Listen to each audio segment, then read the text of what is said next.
elemento básico de la geometría euclidiana es el volumen. Y bueno, así, ¿qué más netamente volumétrico que la Capilla Campi, que se planta en esa plaza, digamos, de Finlandia como un volumen básicamente, digamos, donde no se ve prácticamente ni siquiera la entrada. ¿Qué es lo que estamos planteando como volumen? O sea, el volumen puede ser sólido o hueco, pero en arquitectura el volumen tiene que ser hueco, porque si no es hueco, si es sólido es escultura, no es arquitectura. O sea, hay casos de esculturas que son huecas, pero no hay arquitectura que sea sólida, a la que no se pueda penetrar de alguna manera, porque la arquitectura en realidad es espacio, es forma y espacio, es espacio, digamos, y uno tiene que poder entrar a la arquitectura, poder estar dentro de esa arquitectura. ¿Cómo son los volúmenes? Los volúmenes pueden ser montones de tipos de volúmenes, pueden ser poliedros regulares, pueden ser irregulares, pueden ser cuerpos redondos, cuerpos de revolución. O sea, tenemos toda la geometría posible. Veamos algunas. Dentro de estos cuerpos sólidos o poliedros está lo que se llaman los sólidos platónicos. ¿Ustedes saben lo que son los sólidos platónicos? ¿No? Los sólidos platónicos se definen como cuerpos, no son la esfera, el cilindro, no es eso un sólido platónico. El sólido platónico es un cuerpo que está conformado por un solo tipo de figura regular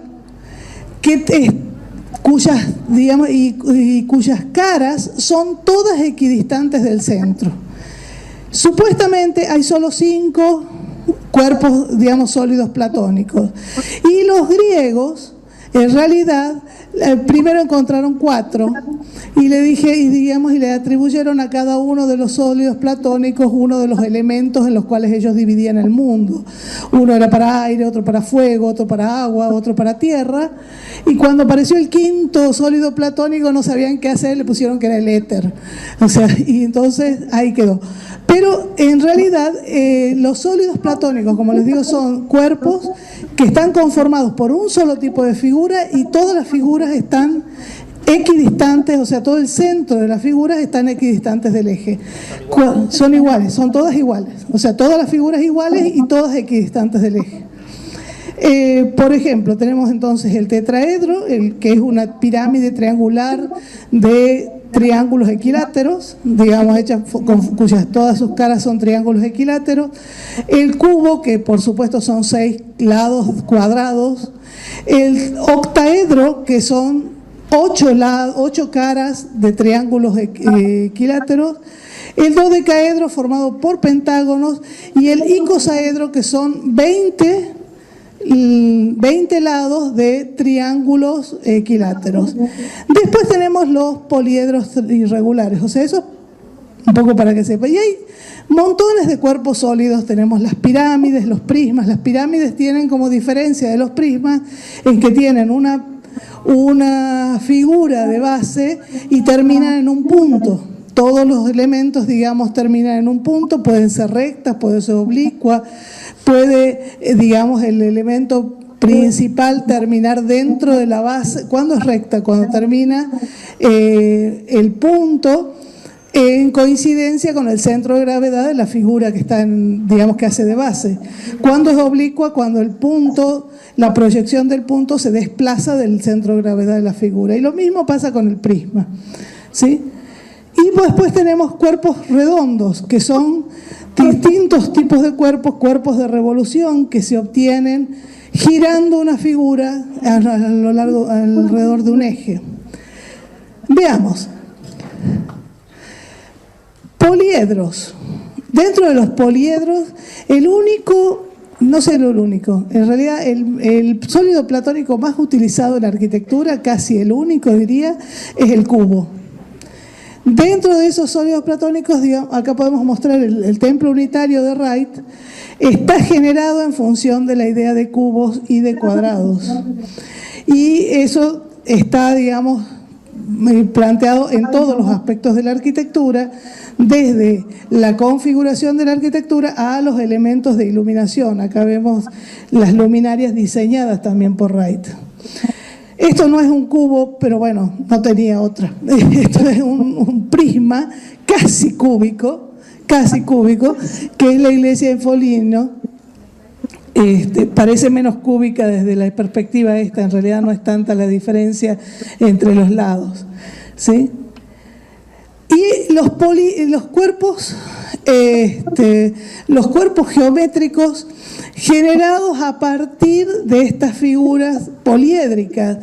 Uno de los arquitectos que ustedes más van a encontrar que ha experimentado por estos lugares es Mario Botta, que le encantan estos juegos geométricos, digamos, para experimentar con los volúmenes. Pero también tenemos volúmenes irregulares. Claramente la iglesia del Santísimo Redentor no trabaja en función de prismas regulares, sino de prismas irregulares que se van, digamos, intersectando. O esta otra, que es mucho más irregular todavía, o sea, esa ya es irregular y además, esta me he olvidado de ponerla en otro lugar. Bueno, después, cuando hablemos de triángulos y de la inestabilidad del triángulo, háganme acordar que les hable de esto. He puesto otra porque no me había dado cuenta hasta ahí. Bueno, cuerpos redondos.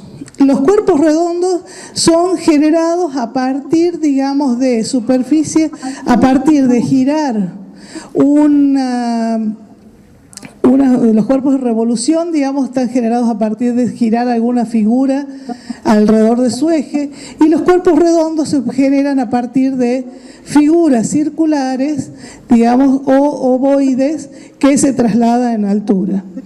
Estos, bueno, un ovoide, digamos un cilindro medio oblongo, este es un cilindro realmente, la capilla del MIT de Massachusetts Institute of Technology de Saarinen, que ya habíamos visto cuando vimos el figura fondo, o este otro, el de nuevo, la Catedral de Brasilia, que se puede pensar que ha sido generada a partir del diseño de una de las costillas que gira alrededor del eje, ¿sí?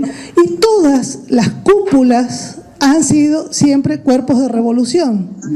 La cúpula es en esencia un arco que gira, digamos, sobre su eje principal. Entonces, las cúpulas desde la Catedral de Florencia, la Catedral de la Basílica de San Pedro o esta otra inclusive, son cuerpos de revolución. Más complejos en estos casos, pero todos cuerpos de revolución.